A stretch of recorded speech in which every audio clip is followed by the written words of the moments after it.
दो आदमी बहस कर रहे थे और अगले ही पल पक्षियों का एक बड़ा झुंड उड़ गया, जिससे दोनों तुरंत डर गए और अवाक रह गए। और फिर जमीन से एक बड़ा मशरूम उभर आया। मजबूर दाजवांग अपनी बेटी के साथ भाग ही सका।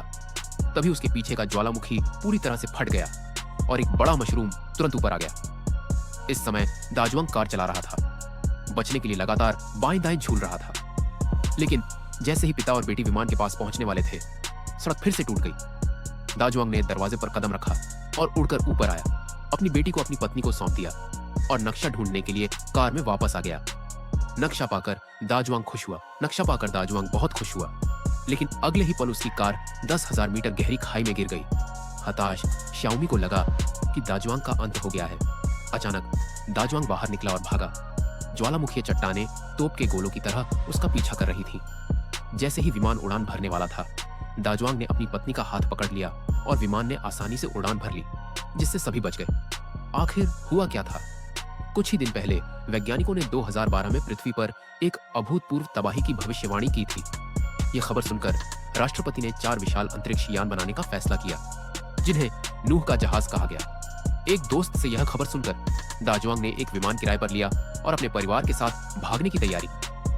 लेकिन जब उसने श्याओमी को फोन किया तो उसने पुष्टि की कि वह पागल हो गया है। तभी जमीन हिलने लगी और वह जल्दी से एक मेज के नीचे छिप गई। इस बीच दाजवांग गाड़ी चलाकर श्याओमी के घर गया, कमरे में भागा और जल्दी से उसके साथ भागा। जैसे ही वे अंदर गए, घर ढह गया और दाजवांग चिंगारी और बिजली चमकते हुए भाग गया। अंततः हवाई अड्डे पर पहुंचते ही पायलट की दुखद मृत्यु हो गई और जियाओ शुआई को नियंत्रण संभालने के लिए छोड़ दिया गया। 2.5 साल के ट्रैफिक जाम के बाद वे अंततः उड़ान भरने में सफल रहे।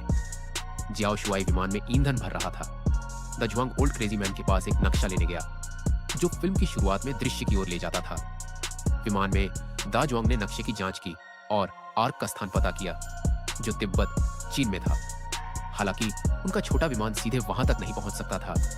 सौभाग्य से दाजवांग के बॉस सांग बियाओ के पास एक परिवहन विमान था, लेकिन उसे एक सह पायलट की आवश्यकता थी।